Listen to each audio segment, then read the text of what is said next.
Major Lindsey and Africa presents Bouncing Back, conversations about resilience for lawyers.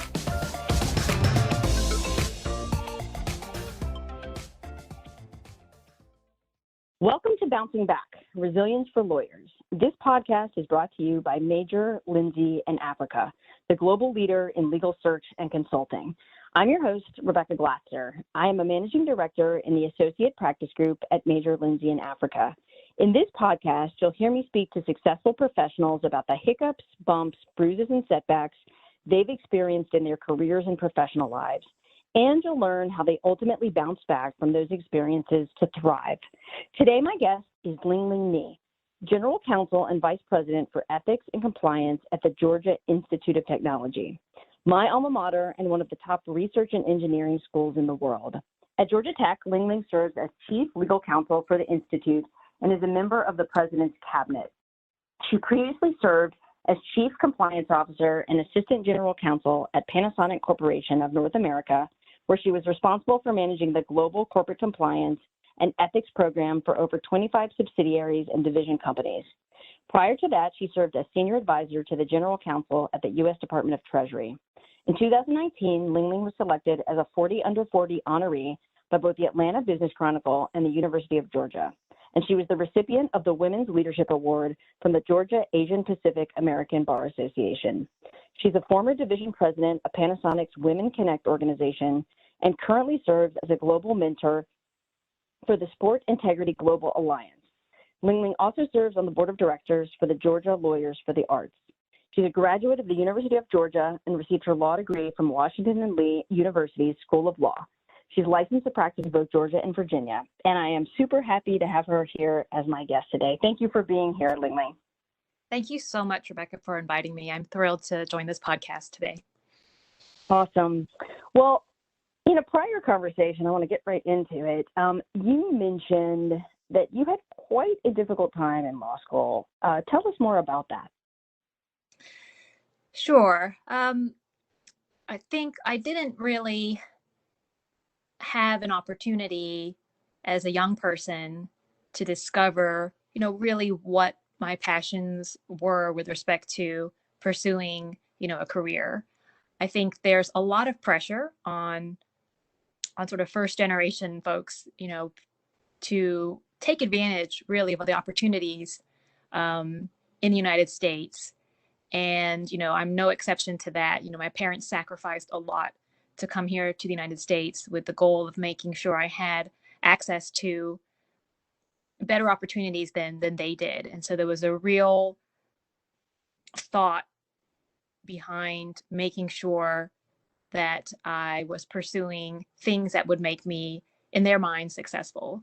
And I think, and I'm speaking very broadly here, particularly with Asian Americans, there's almost a sort of very specific view of what success looks like in terms of professions. The doctor, the lawyer, the engineer. And so at a very young age, I did show kind of a predisposition to reading and writing.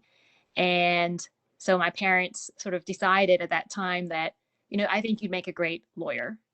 And growing up in the culture that I grew up with, you don't really challenge that. You say, okay, fine, that sounds good.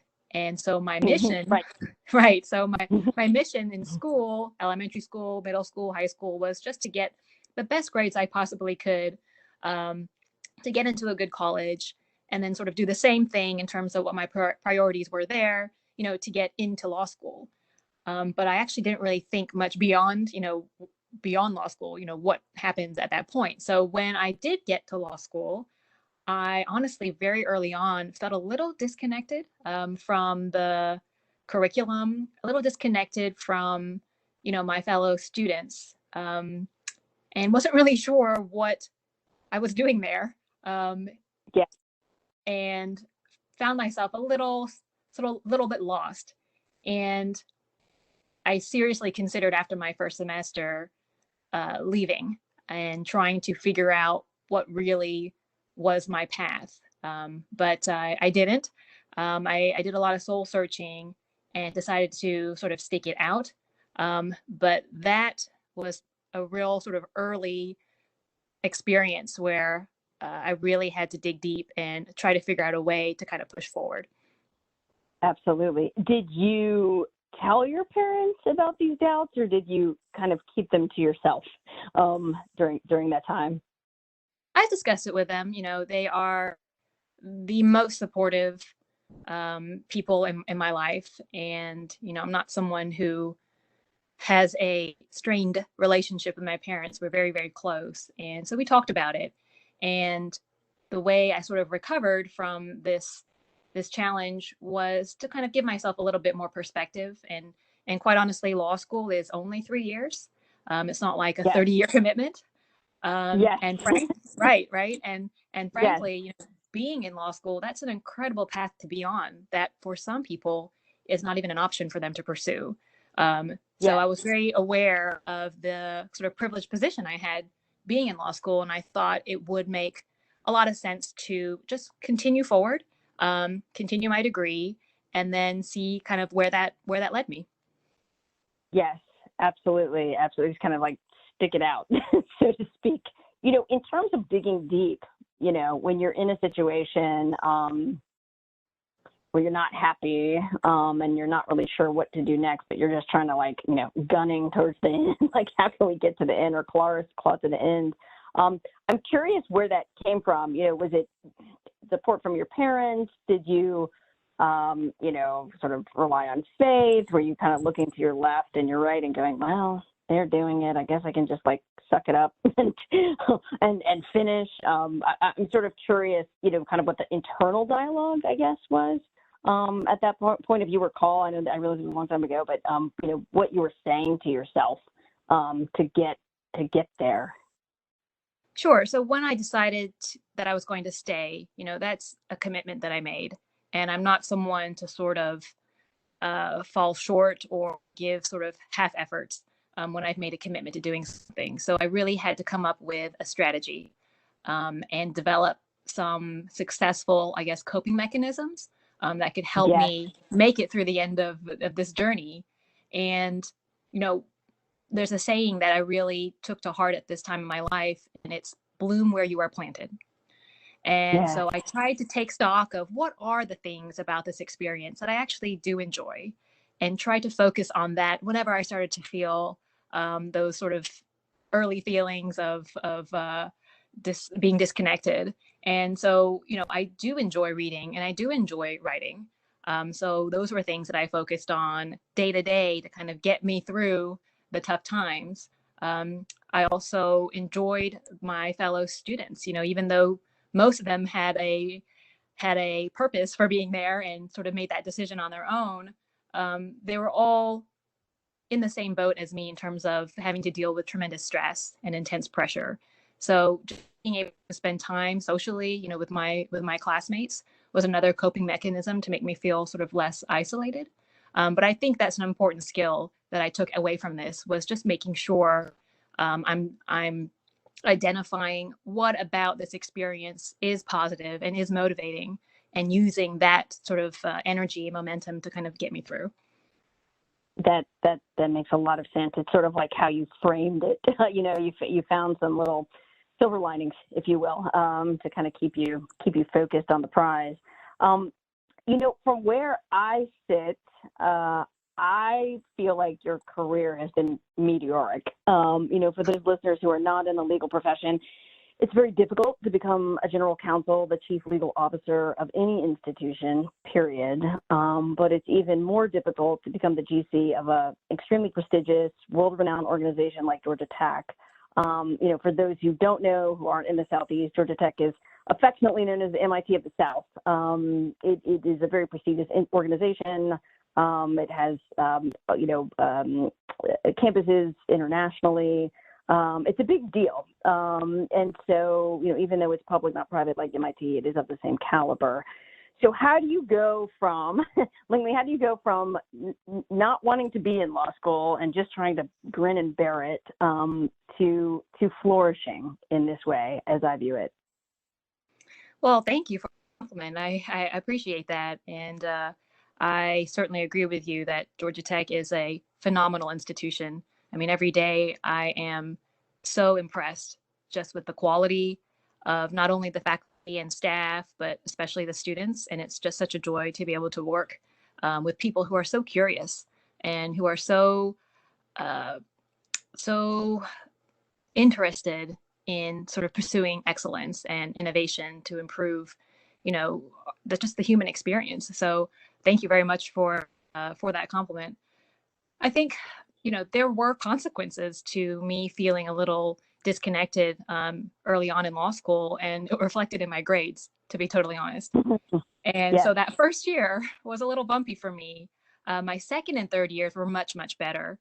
But as you know, maybe you don't know, but as people who have struggled in their first year in law school know, it's difficult to dig yourself out of the hole when you've done, it is. Right? When you've done not so great your first you're year. talking to a fellow person whose grades were not exactly stellar in law school. And I think, quite honestly, if I'm honest with myself, I was maybe having some of the same sort of, crises of conscience, I was probably in a similar mental space where, I can very much empathize with your, what am I doing here? I definitely felt like I shouldn't have been there at certain times, completely a fish out of water. So yeah, it makes sense. And for the listening audience too, who is not in a legal profession, I know this is going to be promoted in a lot of different places. The way it works in law school, typically, unless it's an elective, but for your main courses, your entire grade is based on one test at the end of the semester, essay style, typically, although I had some multiple choice ones, and that's it. That is your grade. So if you do not do well in one or more classes your first year, due to the law of averages, it is difficult to bounce back.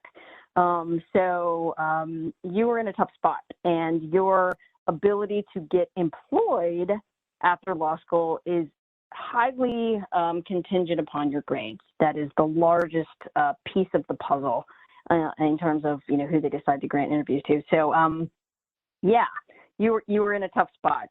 It sounds like from the beginning, and you really had to probably put forth some Herculean efforts to get yourself out of that hole. Right. Yeah. After I graduate, I sort of found myself in a position where nobody was looking for me, to be honest. And yeah. Every door that I would sort of see my fellow students walking through was just shut. And that's just the reality sometimes, when for whatever reason your grades aren't really reflective of your drive and your potential. In many cases, law school is very unforgiving, as you've articulated. So I think from a very early point in my career, I knew that opportunities weren't going to come my way. Number two, I knew, being the first person in my family to be a lawyer, and being a child of immigrants, I didn't have much of a network at all to really rely on. So I had to learn that I am the driver of my career, and I'm not going to be able to rely on, resources that other people might have. And I think that's where I developed that sort of, maybe it's called impatience about sort of progressing, and always looking, 5-10 steps ahead, not just 1 or 2 steps, but 5-10 steps ahead to see what is out there so I can continue to advance myself, because that's the way I needed to survive, to be able to be successful. So there's always a benefit to going through some difficult times, even though you don't see it at the moment. But I do think I've carried that energy, and I've carried that sort of proactive sort of approach to my career. I've carried that throughout my life because of the setbacks I had early on. Absolutely. So how did you find your first job? Since, you said nobody was looking for you. I'm curious about how you got that very first chance to kind of prove yourself as a lawyer. Yeah, so in Virginia, and I graduated from Washington and Lee, which is in Lexington, Virginia. In Virginia, clerkships with courts are usually a 1 or 2 year gig. They're not sort of a job that you have for an extended period of time, like they are like in Georgia and other states. And it really is fashioned that way to sort of be a bridge for law students to kind of cross as they move into their career. So I was very fortunate, after applying to hundreds of places, that I got a call back from the circuit court in the city of Portsmouth, Virginia, that at the time had 5 judges that handled both criminal and civil matters. And I was so thrilled, so grateful for that opportunity. And it was a job that I just sort of applied for through the hiring process and miraculously was selected for. And so I really took advantage of that opportunity to explore where my interest would be in the legal field now that I'm here. And it's really been a process of elimination for me. And coming out of that clerkship, I sort of knew that I wanted to pursue criminal law. That didn't really spark an interest. But the civil side was of interest to me. So I joined a small law firm in the area as a civil litigator and primarily handled divorces and medical malpractice issues. Not because I was interested in that, but that's just what that firm did. So that's what I was doing. And I think probably 3 months in, I realized I didn't like this either. And looked around a little bit to see, okay, what's the next step for me? And a lot of my classmates had gone to DC to work for the federal government. And so I thought, well, maybe I will give that a shot. And the federal government hires, through their website, usajobs.gov. So that's what I went to and applied for as many jobs as possible for entry-level lawyers and was able to get a job at United States Mint, which is a bureau of the Department of the Treasury. And that's actually where I sort of discovered this practice area called compliance and found it really, I felt such a relief because I actually enjoyed it. And so I finally found something that I liked doing. I liked doing training. I loved writing policies, all these things that are real key tasks if you're a compliance professional. I just loved it. And from there, all my career was sort of focused in that area. So the last few years where I sort of broadened my scope, but it was a real relief to finally find something that piqued my interest and I thought was a role that played to my natural strengths. Going back to kind of your career path, you found ethics and compliance to be an area that spoke to you, and you said, I want to stick with this. What was the impetus to leave the Treasury and go to Panasonic, and kind of how did that manifest? How did that happen? I'm fortunate that I got to work at the Treasury Department during the financial crisis because that was like a historical time, I think, in the history of our country. And as a result, I was able to work on aspects of Dodd-Frank, which was that, that regulation that was put into place to address some of the, deficiencies in our financial system that led to the crisis. And as I would work through some of the review of different rules and the different sort of ways we would approach, regulating the markets, it occurred to me, I wonder what it's like for companies to have to comply with these types of restrictions and limitations. That really became a growing sort of area of interest for me as I was working my way through Treasury. So I decided to explore opportunities in the private sector as a result and sort of went back to my sort of normal approach at that time in my career, which was to look at the market and look at the landscape and just apply to as many positions as possible to see what might shake out, and learned about this opportunity at Panasonic, their automotive industry in particular, which was headquartered in Peachtree City, Georgia. And that was a nice sort of coincidence because I had also been thinking about moving back to Georgia since my parents were still there.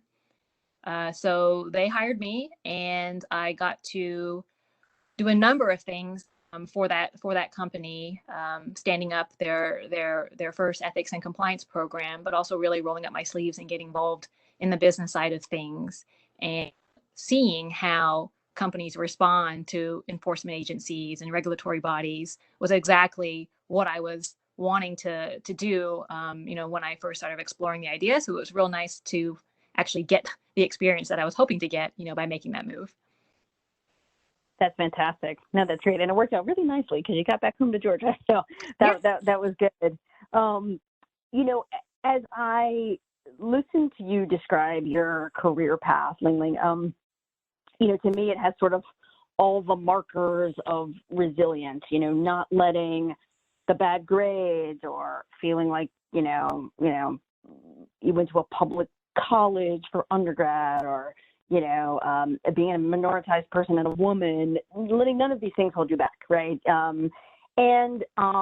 We talked about this before. I'm a little bit of a nerd, and I've spent a good bit of time over the last few weeks and months in preparation for this podcast, reading a lot of academic journals about resilience and like how are people resilient? Is it innate? Are you born with it? Do you learn to be resilient? And what the literature says is, it is not necessarily an innate characteristic. It's not genetic. Maybe there's a propensity to be more or less resilient, but resilience itself is learned or taught. It's not something that you're necessarily born with.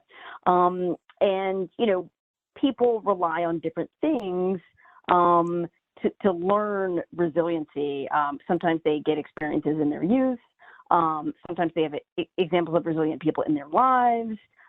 Perhaps they rely on religion, social networks, or other practices to get them through. This is what gives them the strength to pick themselves up, brush themselves off, and move forward. And I'm curious, where did the strength, knowledge, assistance, help, where does your resilience come from? Great question. I think it came from my parents' experience, to be honest.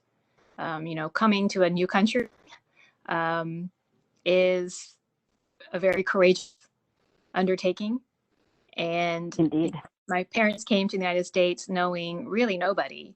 And I sort of watched as a child them having to learn things on their own, having to survive on their own and create opportunities for themselves because they weren't being sort of handed to them since they weren't, from this country. And particularly my father, I watched him have to really fight to make progress career. I mean, this is a time when diversity wasn't valued the way it is today, and him, a foreigner, him being someone who only learned to speak English in his 20s, put him at a more disadvantaged position than others. And he remained, though, confident that, he could do these jobs that, were sort of farther up the career ladder. And he was just so focused on improving himself and improving his position. And it was really remarkable as a child to be able to see that drive and how, every job rejection, every promotion that he didn't get, how that didn't set him back, but in fact set him up for more success because he learned from it every time. And so I think a lot of the coping mechanisms I learned when I was feeling sort of a little down on myself really came from the two of them, and particularly my father.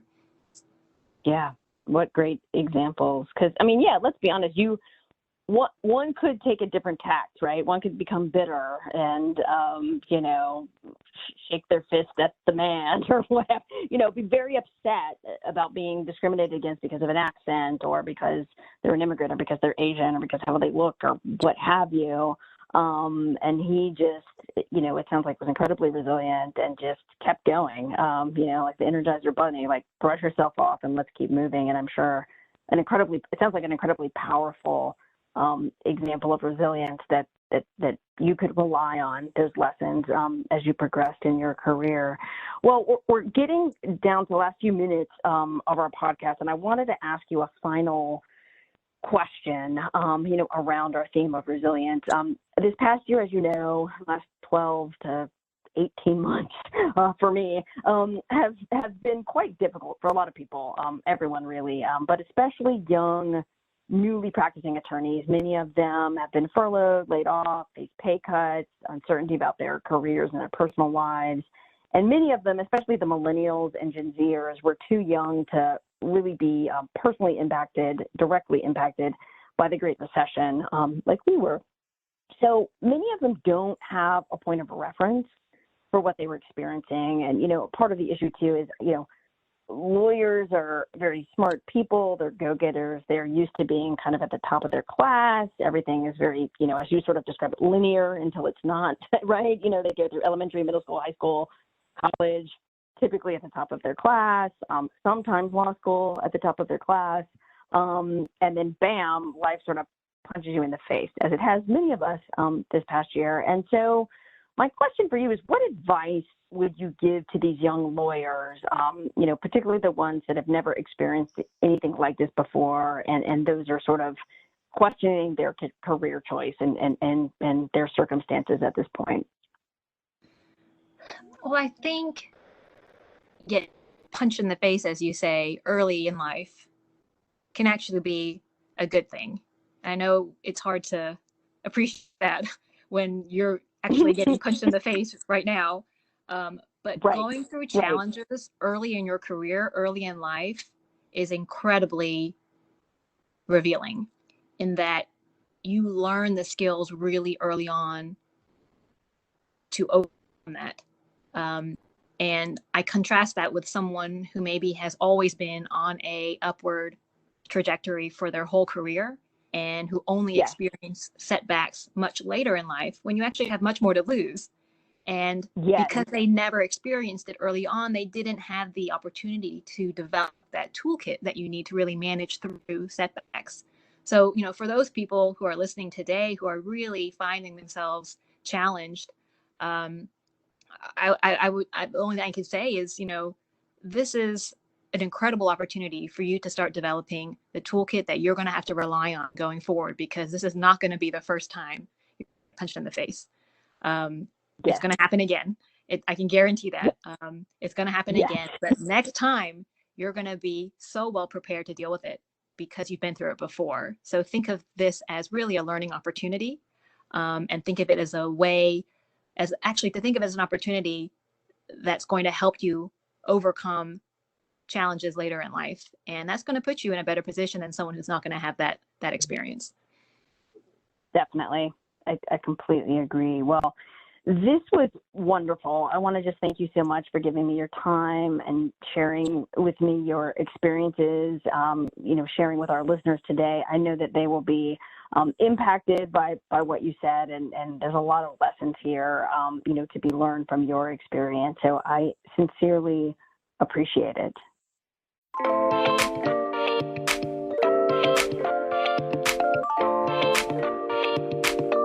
Thank you for listening to Bouncing Back, Resilience for Lawyers. Join us next time for another story about thriving after overcoming challenges. You can find Bouncing Back and other programming for lawyers on MLA's Legal Talk Network.